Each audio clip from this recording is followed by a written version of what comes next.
Welcome to the Yarn Bard. Today we're going to talk about short row shaping. We're going to be working on wrap and turn, and sorry for the focus because for some reason my camera doesn't want to focus on what I'm doing. So we're working on the purl side, and we've worked up to the point, we'll say, where the pattern says wrap and turn. And so what you do is you're going to, and it doesn't matter if you're doing colonial or continental knitting, you know, your yarn is, on the purl side, your yarn is in the front, and so you're going to slip your next stitch purlwise, you're going to move the yarn to the wrong side, and slip it back. And what you're going to do, preferably on the purl side, is you're going to put a removable stitch marker into that wrapped stitch. Then all you're going to do is turn around, and you're going to work back. So we're going to work back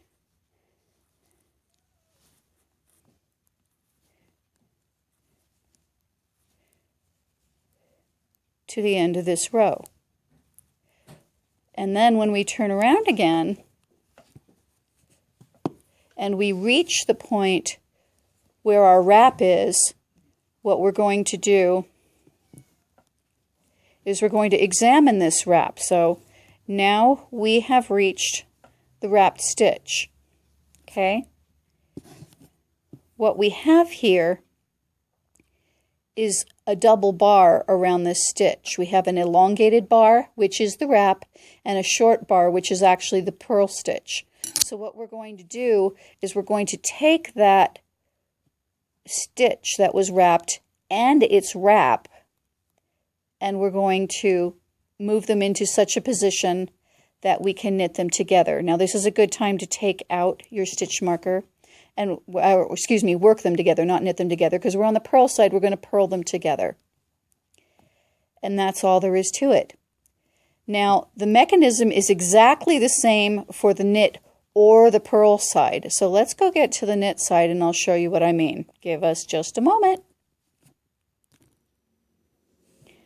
So now we've reached the point where the pattern says to do another wrap and turn. So again, it's exactly the same. You slip one purlwise, bring the yarn to the incorrect side. In this case we're knitting, so the yarn goes in the front, which is not where it belongs. We're going to slip the stitch, and then we're going to turn. Now we're going to go ahead and put the marker in that wrap, but I'm going to show you when we get back how beautiful a wrap and turn is from the right side, because it's easily identifiable if you're doing stockinette stitch, and you won't have to worry about the marker. So let's get to the right side, and we will work up to that wrap.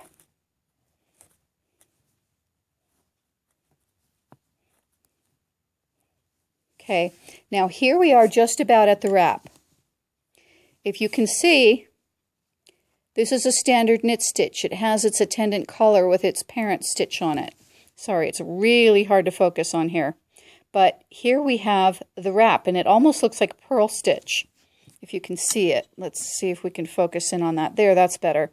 Okay, so here we have it. Looks like a purl stitch. So what we're going to do is, as we did on the wrong side, we're going to take the stitch and its wrap, and we're going to put them onto the left-hand needle so that we can work them together as one. Basically knit two together. And that's all there is to it. It's exactly the same for continental and colonial. It's exactly the same on the knit and purl side.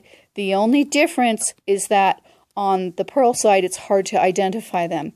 But that's our wrap and turn. It's right here. It's not as easy to identify as some other stitches. If you pull that down, it's very hard to tell the difference, but our wrap and turn happened right here, and you can see because there are two strands.